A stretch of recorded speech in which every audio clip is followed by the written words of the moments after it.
it just came on me. It said, "Wow, man, you really could be a judge." And so that's when it all came together for me. And I was all in it to win it, and balls to the wall, and graduated top of my class. Got a job for Janet Reno, prosecuted for a while, and eventually rose to a very high position in the office where we actually hit the mob up on a racketeering charge, civil racketeering charge, $75 million for Was money that in laundering Florida? in Florida, Miami. Hmm. Right.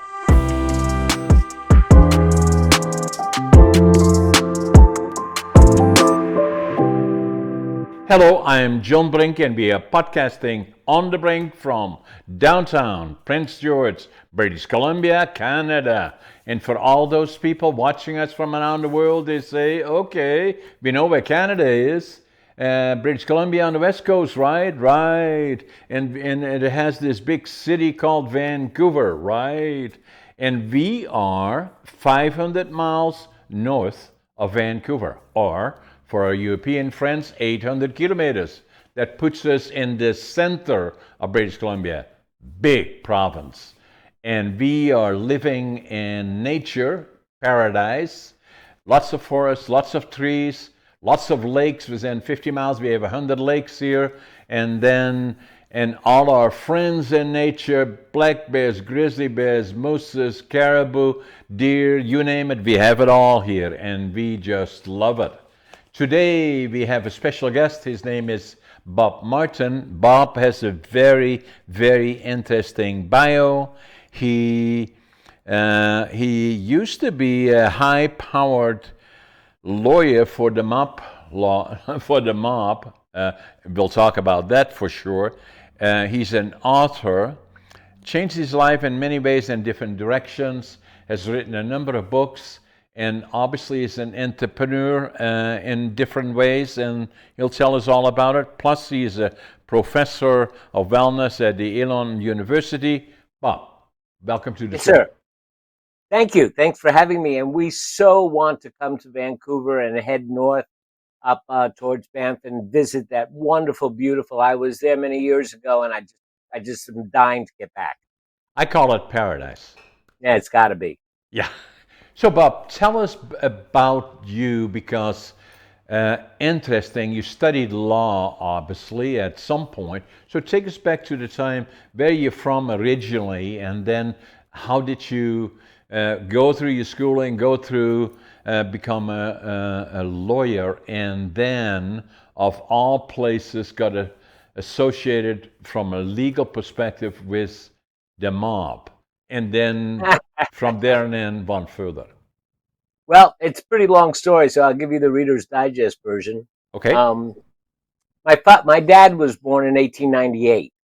Just to give you a little perspective on the time frame, he was an immigrant from Hungary and fled because the Bolsheviks in the early 20th century had attacked after the Russian Revolution, and they wiped out. My dad was Hungarian royalty. They wiped out all of his relatives, all of his ancestors, my ancestors. My mom was Roma Gypsy, and you know that everybody wiped them out over time. And so I Yeah. grew up in a family where religion wasn't much of a conversation. No.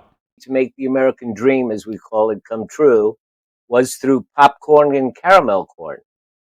So during the Depression, they took their meager savings and they bought themselves a popcorn machine and a caramel corn machine and got themselves situated in an amusement park. And then I came along. So I grew up in amusement parks and carnivals and traveling show roads in the trailer that sells cotton candy, popcorn, and caramel corn. And And my at father what didn't. location was that, Bob?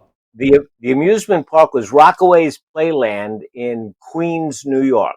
Yes. And then we traveled in Mexico when I was 9 years old for a year with a traveling show. And so yeah, it was a different kind of growing up than you normally think of. Yeah, not having really something that I called a hometown for so many of those years. But anyway, Did you have I was a bit, siblings? I have one older brother. He's 8 years older. He's Okay. a Marine. Okay. Now he's 83 now. Okay. And so fast forward, I got to college based not on my academics, because to tell you the truth, I was kind of lazy in school. Just goes to show that you never know how things are going to work out.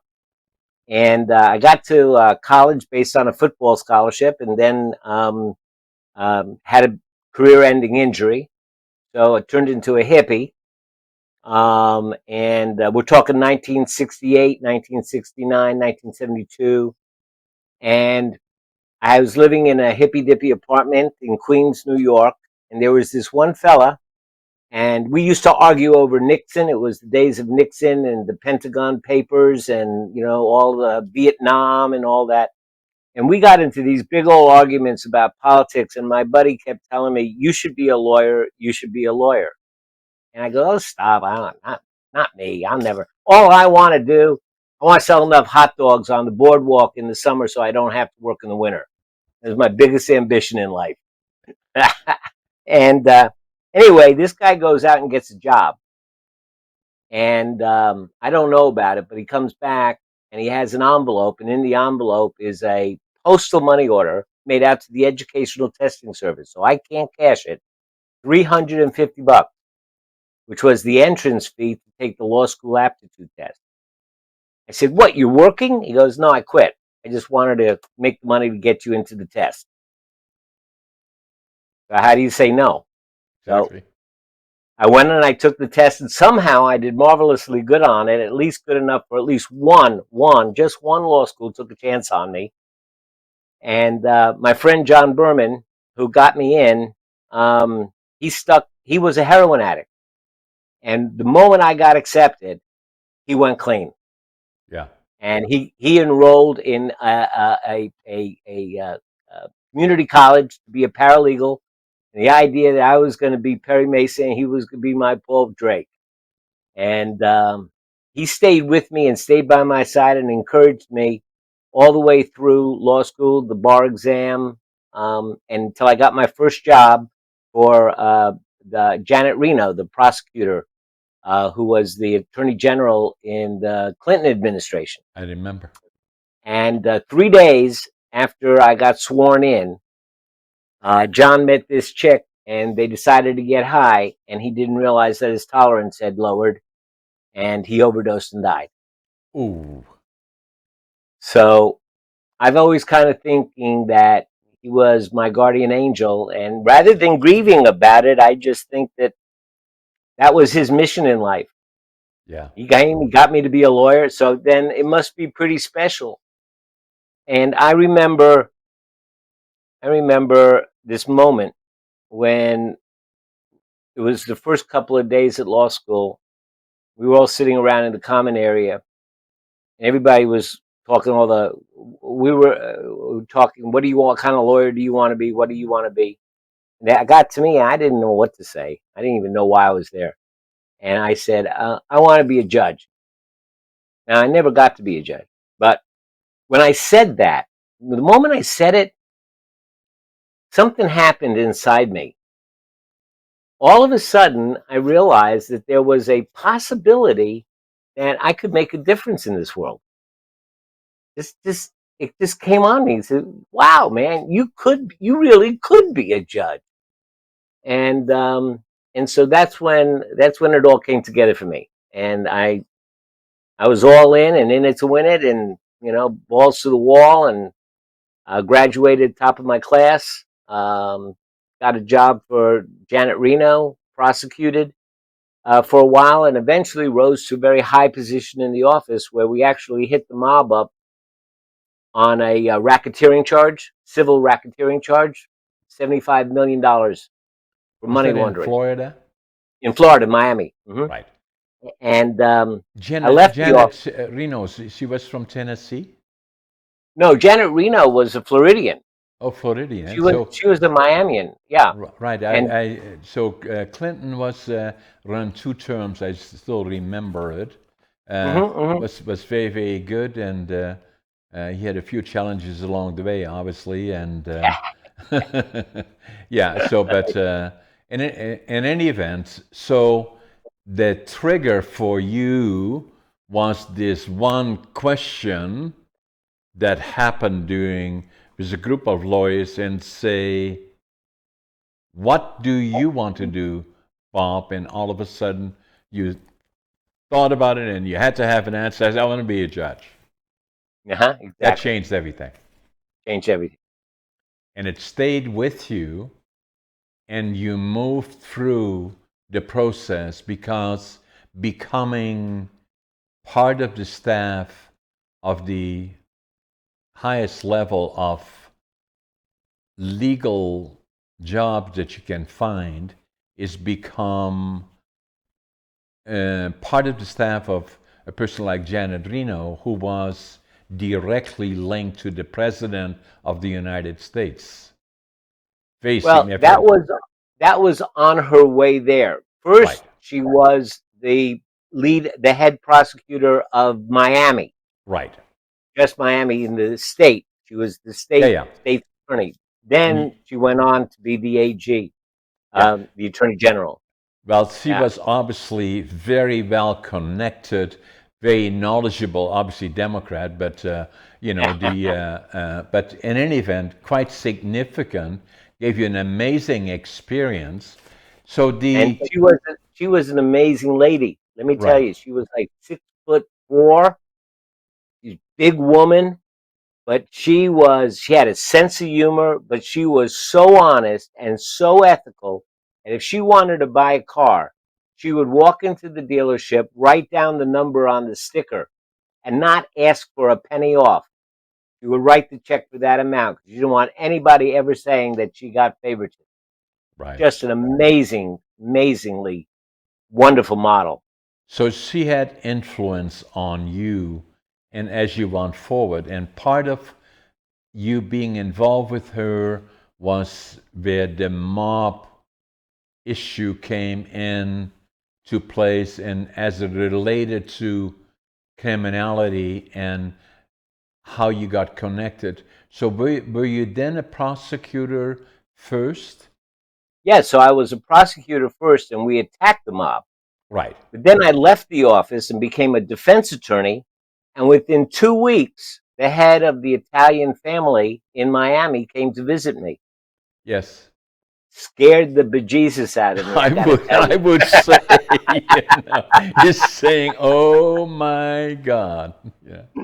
Yeah, he just came in, walked right past my secretary, sat down in my chair, looking at me, and we Yeah. stood and looked at each other in the silence for a couple of minutes, and finally he said, "You know, you hit us for a lot of money." And I said, "Yes, sir." And he goes, "We got pretty good lawyers too, you know, and you beat them, so you Yeah. got to be pretty good. We Yeah. want to hire you." Yeah. And that's how I got connected to him. So the interesting part, just talking about law, Hmm. and in a general sense, lawyers. There are different kind of lawyers. There are, civil law. There is, family law. There is a whole lot of different law specialties. Prosecutors work for, in a general sense, work for government and Hmm. bring and are the ones that bring government cases in particular forward and so and then as a lawyer, and I'm thinking now Canada, but also I'm a lay person, other than I'm in business, so I deal with law and have for a long time in some form or fashion, is that have an obligation to the court to be um, have an obligation of fairness, honesty to the court, and that makes it somewhat difficult if maybe if you're dealing as a client, you will not accept all clients, because of whatever reason, but if you have the mob as a client, that makes that relationship, your fiduciary relationship, a little bit delicate, would it?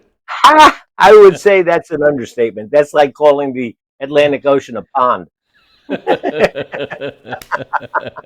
So how Yeah. did you handle that part?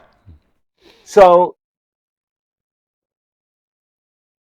I grew up, again, I grew up in amusement parks in New York, and we, New York's a strange place because in the same family, you might have one son who's a cop and the other son who's a mafioso.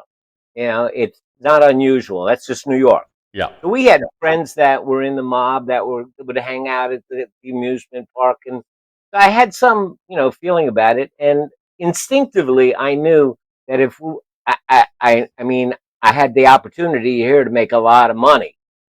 So I mean, I certainly, wasn't going to kick him out of my office. No. But I knew that the most important thing was to have a clear understanding of where your boundaries were and what you would do and what you wouldn't do. So I said to Johnny, I said, look, I won't do anything unethical and I won't do anything illegal. And that's in your best interest because you want to have a lawyer who has the respect of the court, whose word is honored like gold. That's what you want to have. Yeah. And so it's in my interest, and I won't do anything that's not correct. And it's in your interest that I have that respect from the court, and I'm not going to do anything that's going to destroy my respect. And he said, "I understand." And then we had a conversation, a long conversation about the problem if he pays for a client, and then I want to. The client is maybe charged with a 15-year felony and he could get a reduced sentence if he flipped over on his higher up. And then the higher ups are paying the fee. And I said, Johnny, I can't, I can't take my directions from the person who pays the fee. I have to take my directions from the client. If the client tells me that he wants to flip on the upper, I have to help him. It would be better if those clients were not sent to me. That if it would be better if they may have, people have a whole bunch of reasons for going to jail. Some of them have to do with their loyalty to their higher ups. I have to depend on you to make Now, sure that I don't get those. now I just want to go back a little bit, and so that people that do not have the respectfully legal knowledge Mhm. in saying a 15-year felony means what? Means that you I go to know jail for 15 years. that you get 15 years, very Yeah, significant, right? there Eh, are some laws that have minimum mandatory sentences. Yeah. If you get caught with a kilo of cocaine and you're found guilty, you have to go to jail for minimum of 15 years. Now that could be state law or it could be federal law, and that could be, and that's the United States. In Right. Canada, they It could likely be federal. have also, we don't know exactly what it is, but we're talking now about the states in particular, Mhm. Florida or New York or somewhere in that region. Well, that's mostly federal. That Right? would be mostly Okay. federal, the whole country. Okay. But the only way that you could get that sentence reduced is by cooperating with the government. Yes.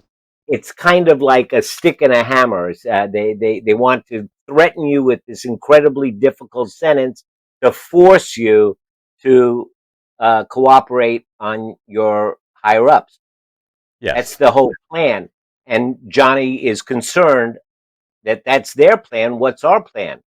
And so And basically, I then for told him, Johnny, if he sacrifices the higher up, that may not too good for his own health, right? well, like Johnny and I spoke. We kind of spoke. You speak in sentences that give you an understanding without having to say all the details. Um, so when I spoke with him, I say, first of all, if you're going to send me a client and pay for them, I don't know what conversations you are going to have with that person, but just understand that if that person does want to flip, I have to respect my client, not the person who pays.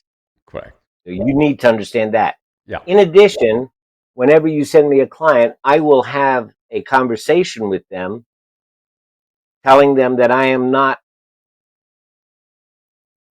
in favor of people flipping, and I don't like to represent that kind of client. And if that's what they're going to be looking for in a lawyer, they should go find another lawyer. Correct. So hopefully we set up some guardrails so that that problem wouldn't come up. Now, Johnny is fairly well informed on the legal process because he's walking all the time, on that road, and he wants to make sure he doesn't go too far on the other side of the street because that may not be healthy for a number of reasons. But he has to be informed, at least to a certain extent, legally. Hence, he knows that in order for him to have a case presented, his case presented, he needs, as you already said, legal counseling that has a record of credibility. And the court will know that, the court will understand that, or potentially jury, I don't know what is involved, but it is critically important that the legal counsel is credible. Mm-hmm. Yep. So So that influences. it Yeah. all worked out, and we went on for years. And the clients would walk in and they would pay me $9,000 in cash. It would always be less than $10,000 because if it hits the $10,000 limit, you have to report it Right. to the IRS. Right. So we was always under $10,000, and many times they would come in and pay in cash, and they wouldn't tell me where they got it or who it came from. Johnny wouldn't bother me. We would go out and have a drink together, maybe too many drinks. Maybe I hung out a little bit too much because although I was making money hand over foot, my personal life was falling apart. Yeah. Too much booze, too much coke. My wife was drinking. My kids were in trouble with their academics, and the family was just in disarray. I was avoiding it by throwing myself into the work, and I would just work and work till midnight and come home and get up at 6 o'clock and go back to work the next day. And like I say, it was falling apart. Not So good. not good. So I was seeing a therapist, and I came to a very big decision I had to make. Um, I had paid my house off already after 5 years out of law school. I had paid my house off. 5 years in the business. Um, and I was investing in this and investing in that and losing money as fast as I was making it. And finally, it looked like I was going to have to refinance my house. So I said to my therapist, should I do it? Should I refinance my house? Well, I figured he'd give me some therapist talk like, well, Bob, how do you feel that you should do? What do Yeah. you feel you should? Yeah. But no, he didn't do that. He picked up some coins and he threw the coins, shook the coins, and he dropped them on the table. And he looked at the heads and the tails, and he made some numbers and some calculations. Started drawing lines, made mathematical calculations. And I'm watching him. I'm saying, "What is this guy? A soothsayer? Is he a prophet? But what's going on here?" And finally, he writes down a big number and draws a circle around it, 32. No. He reaches behind. He gets a book, picks it up, opens it up to chapter 32, turns it around, and shows it to me. And the name of the chapter was Retreat. Retreat. Retreat. Retreat. Yeah. Go back. Yeah. Retreat. Retrieve. Yeah. So I cursed him out. F you, F you. What do you think I am? You're trying to make a decision. You throw coins, make a big decision. Stomped out. But that word was like tattooed on my forehead. And I knew that I needed to pull back. So I went to the place where I was losing money and I said, we're closed. I started pulling back from some of my crazy behaviors. And then I found out what the coins were. What were they? Coins was Buddhist. That's right. Well, actually, not Buddhist, Taoist. The coins were a consulting of a book called the Classical Book of Changes, the I Ching.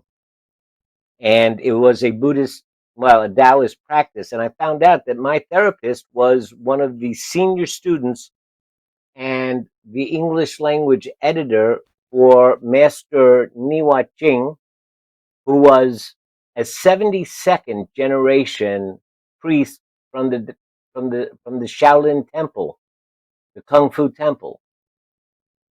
And I like I said, I didn't grow up with religion. I didn't have any idea what Taoism or Buddhism was. Taoism is kind of a sister to Buddhism. Now, it sounds And to me, Bob, yeah, that at one of the most critical points in your life, where your family was falling apart, you were, and things were coming apart on you, you somehow sought counseling and ended up with somebody that you nearly, because with your legal mind, already you are bright, smart. This is not what is normal in your life. You cannot go to court and say, oh, we'll throw some money up and see, blah, blah. Because that's how you must have perceived it in your mind. You just don't do that, especially not dealing with critical issues. That is, I'm laying this in front of you, counselor or a psychologist or whatever you are, and there you give me this nonsense, and you accept me to believe that, and then you grab the book and page 32 or whatever it is and say retrieve and say thank you very much, here's your money, and say, my God, but it changed your life. changed my life. Yeah.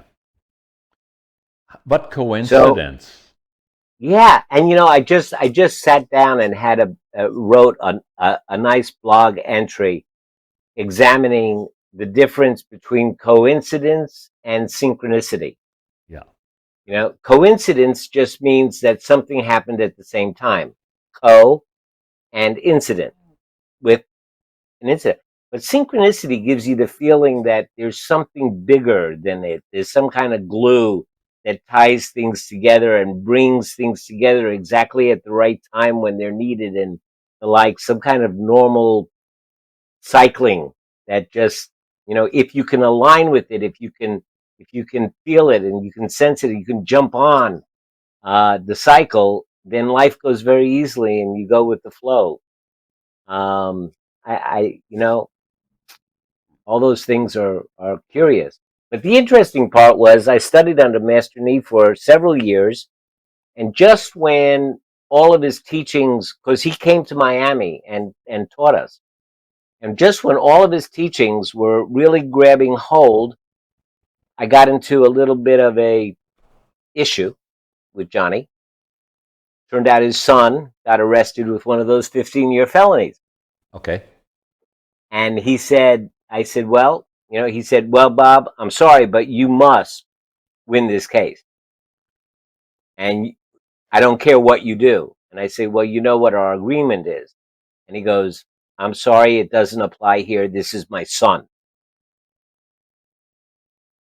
So the upshot of all of that was we all felt that it was better that I leave Miami. So I moved to North Carolina. Yeah. And when I got to For North your Carolina, own well-being.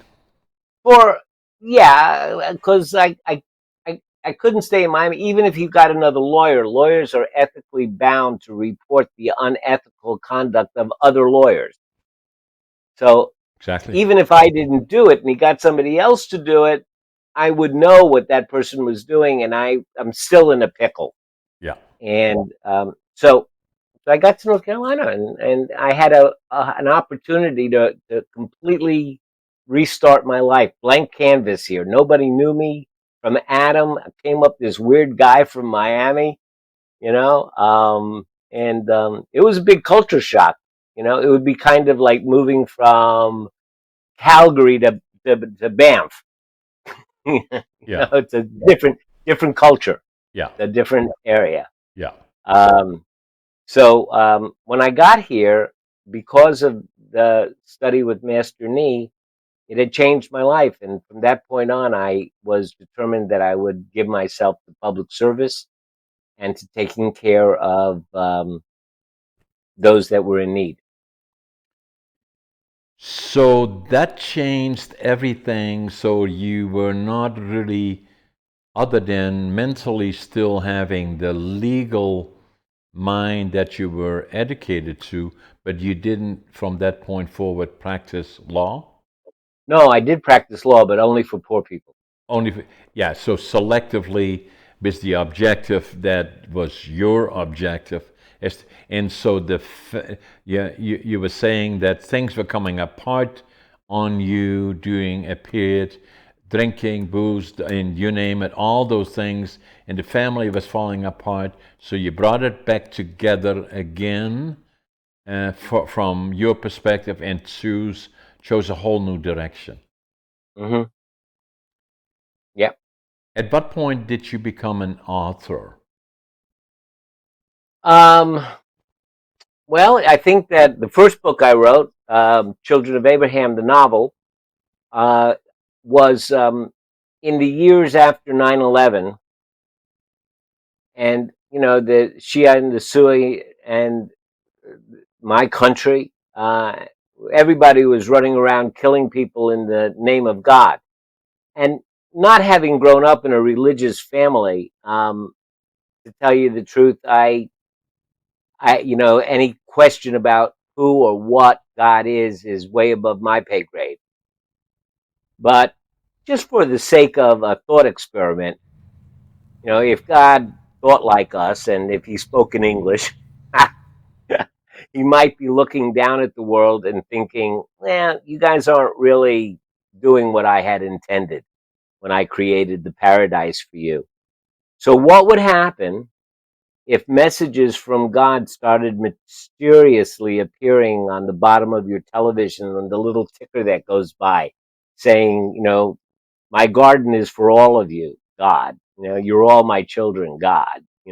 Everything you do has consequences. Um, you know, and what would happen? Um, so it was a thought experiment, and I started just thinking about it, and a little plot started coming together, and I said, well, who would be affected by it, and who wouldn't be affected by it, and would the world really listen, and would anybody really care, and would it really make a difference? So how can I create a story, where those issues, come to light? And so I developed 7 characters. Each one had one of the 7 deadly sins: sloth, lust, those, and built a plot around it, which was able to bring a lot of my life experiences, like playing football, like being a mob lawyer, like being a therapist, and I was able to bring all those experiences into the book through the characters. That was my first book. Have you got a copy of the book close by that you can show us? I do not. I'm sorry, but if I can tell you the story about that. Yeah.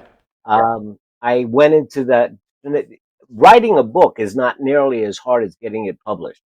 And I know because I'm an author as well, and You are too. and there is nothing easy about writing books, and No, even less so in terms of all the other steps publishing it. that follow it, right?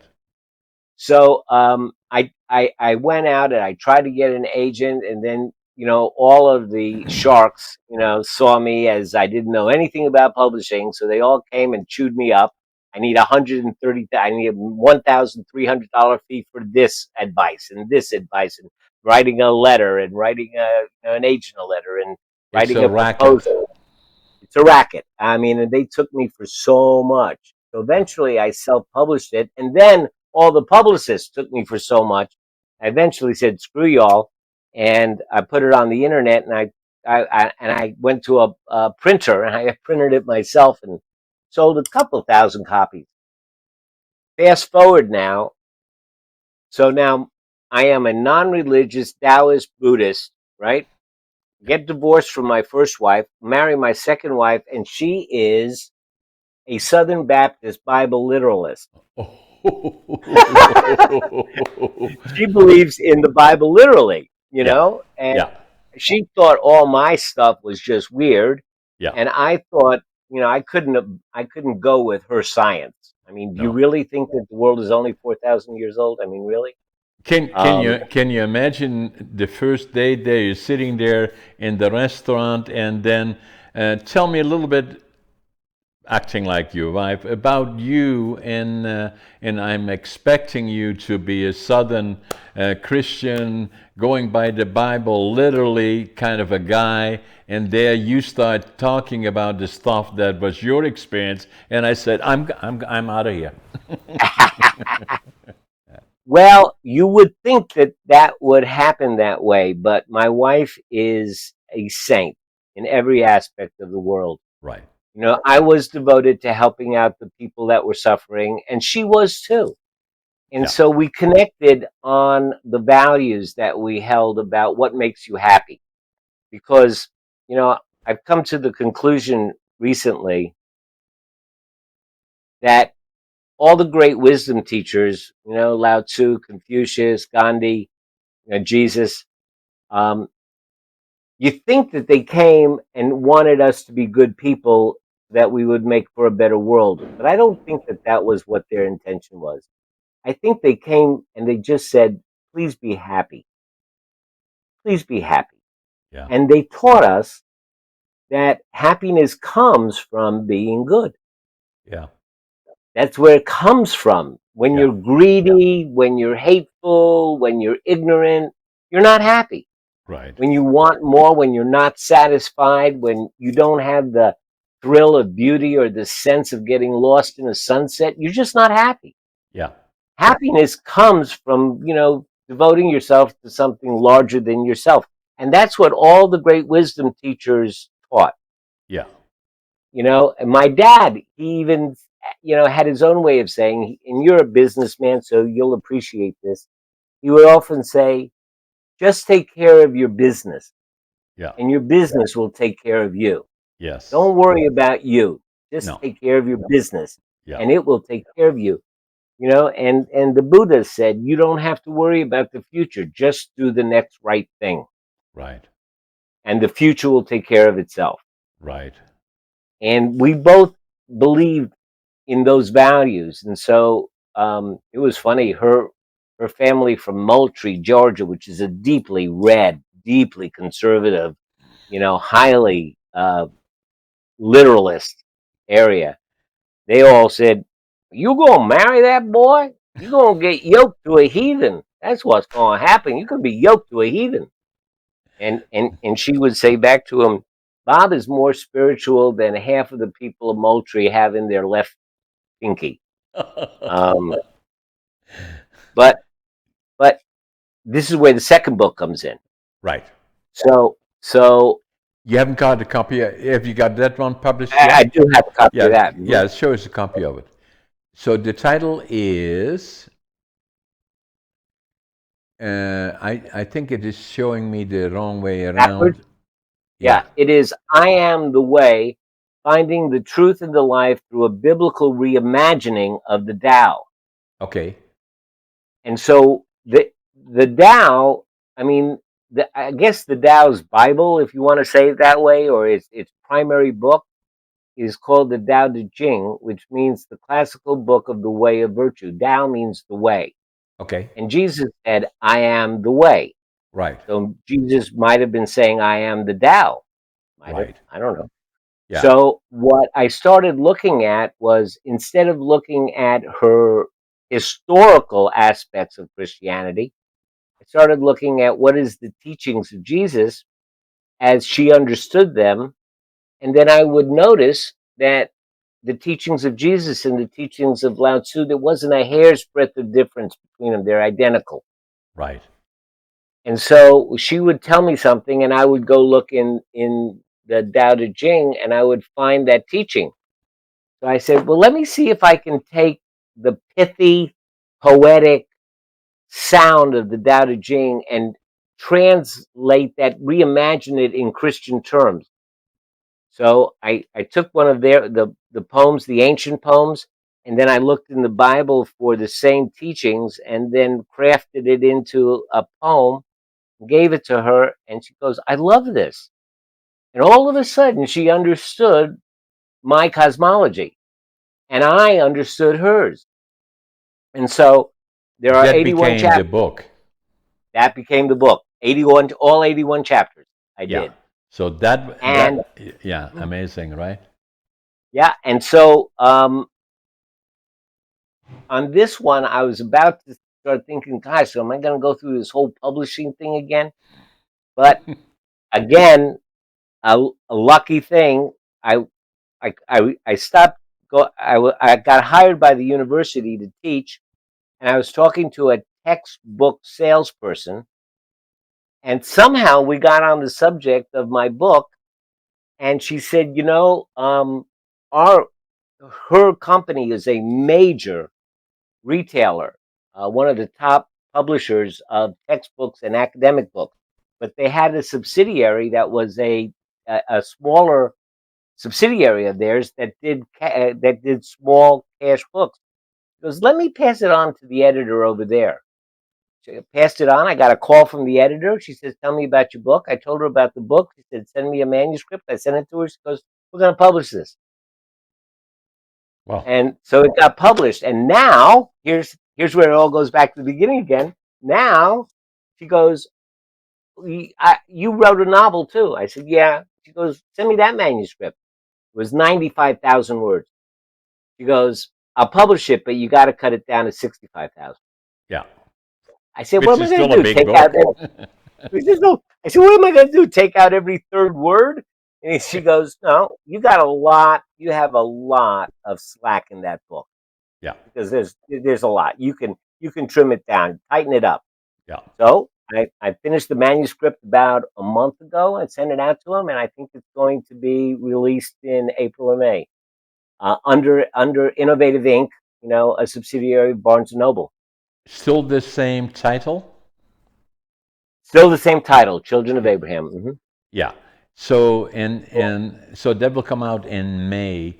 Now, kind of looking back, Bob, if I listen to you, going all the way back to Hungary in 1895, and your dad was born, and then your family, you have one brother that is 8 years older than you, and he is 83, so you're about 75 Hmm. now, and so, but at the same time, all the way from Johnny in Miami, that said he walked right past your secretary, walked right into your office, sat down, and say, stand there and look at you for a minute. A minute takes hours in that setting. Right. Hours.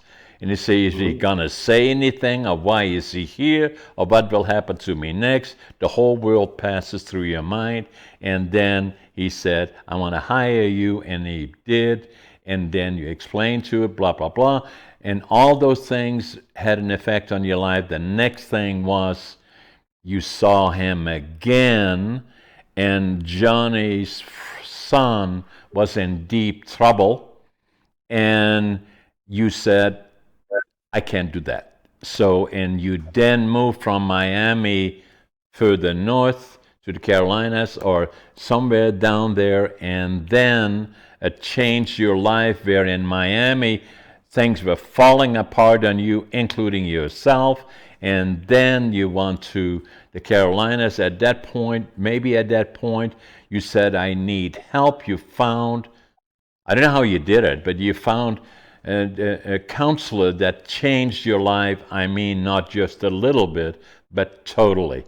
And Hmm. so, with the pennies or the dollar, whatever it was, and it brought you to uh, uh, the newly Buddhism, if you wish, that has a whole different effect on it in terms of understanding that part. That changed the life.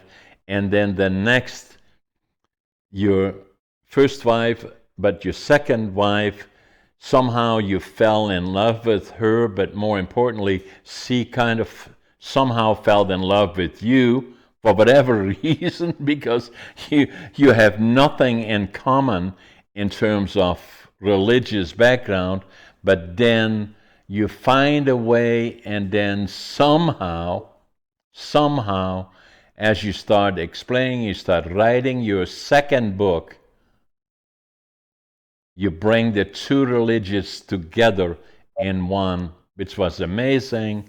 And then by another pure coincidence, You go back to the university and somehow you meet this lady that has a connection to publishing and all the other things, and all of a sudden you find somebody, and that again brings us to books and being an author, all the things that you talk about.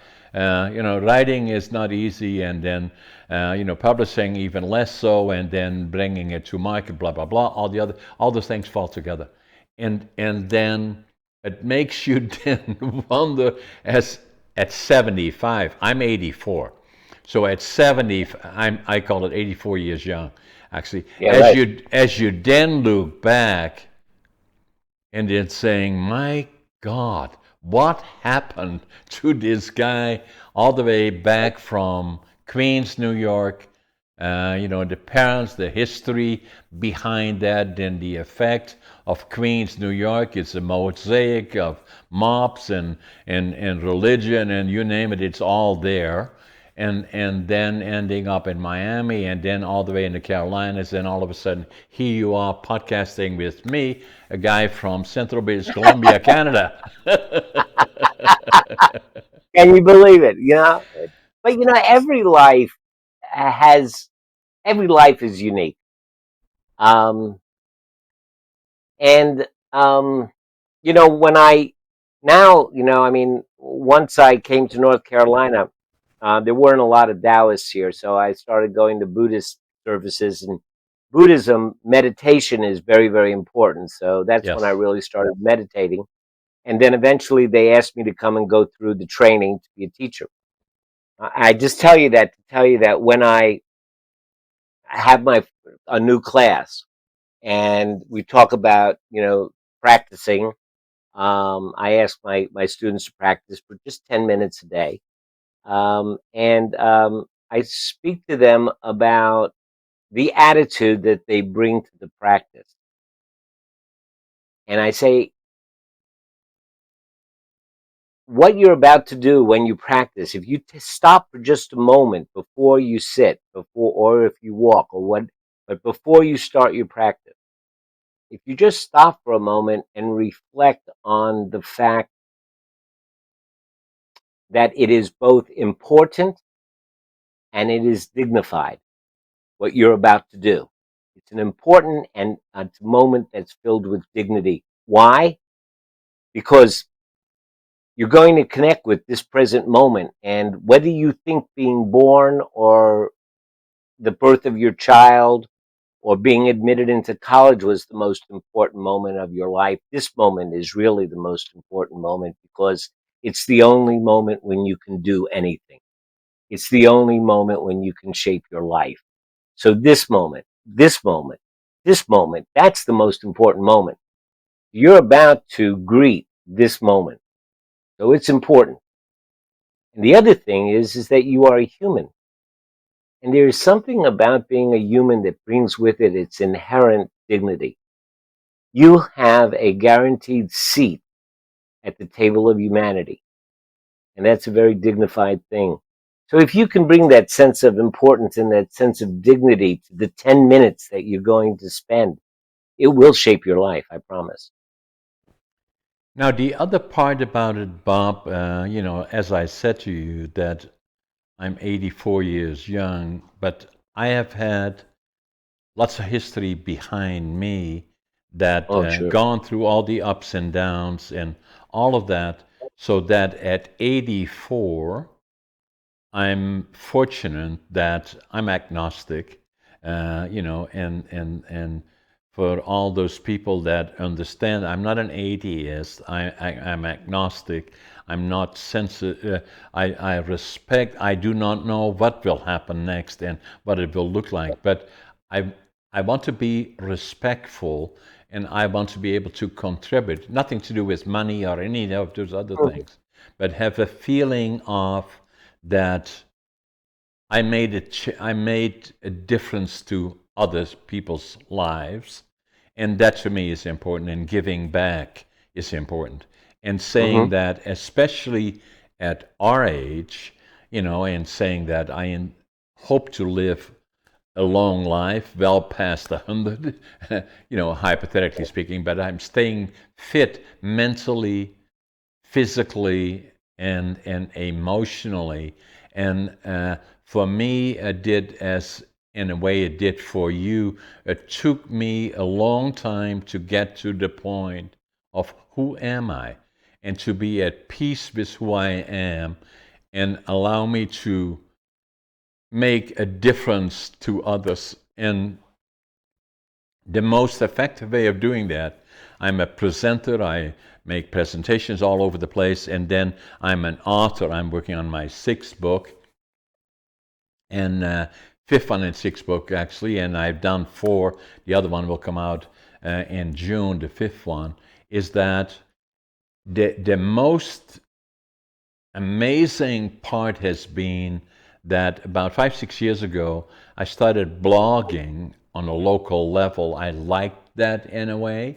And then we started doing kind of interacting on the local television with individuals out of the region here. That was interesting and good. I enjoyed that. And then COVID came.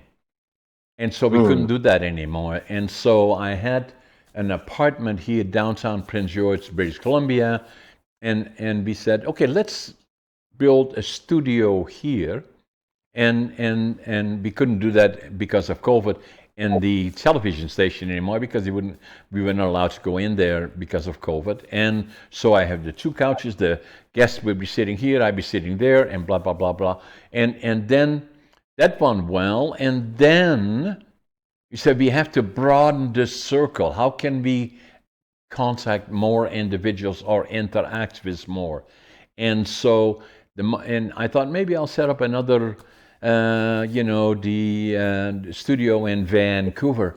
A whole lot of people there. But then the more we thought about it, the more I looked at television, and I see on all the modern stations, ABC, CNN, on and on and on, 1, 2, 3, 4 different people on virtual interacting and saying, maybe what we should do is start doing virtual and join with Podmatch rather, and doing podcasting with them that bring together individuals from around the world.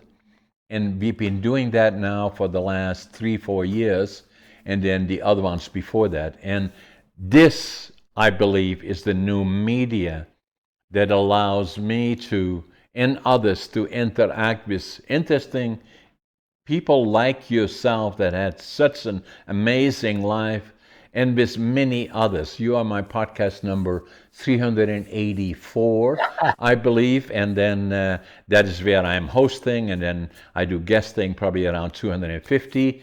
And then I'm not bragging about it, but just for perspective that people can get a feel of how powerful podcasting is, that we have in excess of 750,000 subscribers on YouTube, approaching 1 million. And as we sit here and have this conversation, we already know that millions of people around the world will be watching us. Immense How powerful is that? power. And it's just at the beginning. And it will become the most effective media communication tool globally, in my opinion. I believe you're right. Together with blogging, I think some of the platforms like Substack that are giving a voice to so many folks is very, very helpful. But yeah, a matter of fact, I'm in the process of creating my own podcast, and I expect that it'll launch in April or May. It's going to be called A Wise and Happy Life. Okay, if you're looking for a guest, make sure you stay in touch with us. I'll get in touch with you. So the other part, as we are approaching the end of the program, is that for, again, people watching us from around the world, it helps me and Bob when he starts his podcasting. For me as a podcaster, it helps me to get feedback from the friends watching us around the globe. Subscribe to our podcast, like it, share it with others, make comments on it, and it encourages me and people like Bob to share his story with many, many other people and make them very, very successful. But but this will be the media that brings this forward. I thought the conversation was amazing, Bob. I must honestly tell you, when I looked at your bio initially, and when I was looking at it, I said, who is this guy? And what is going to be the conversation? But I loved it, and immensely interesting, amazing story, and a great podcast, Bob. And let's make sure we stay in touch.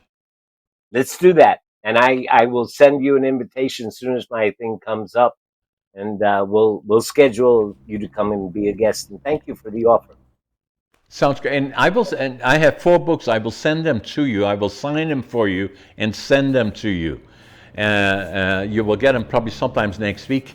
And if you get them, comment on it so we can use it for endorsement. So Absolutely. I'm sure they're on Amazon. I'll go and leave reviews. yeah, and they are Audible and all those other things. So, Bob, Sounds it great. was a pleasure and a privilege. Take care. We'll stay in touch. Thank you. Thanks, Bob.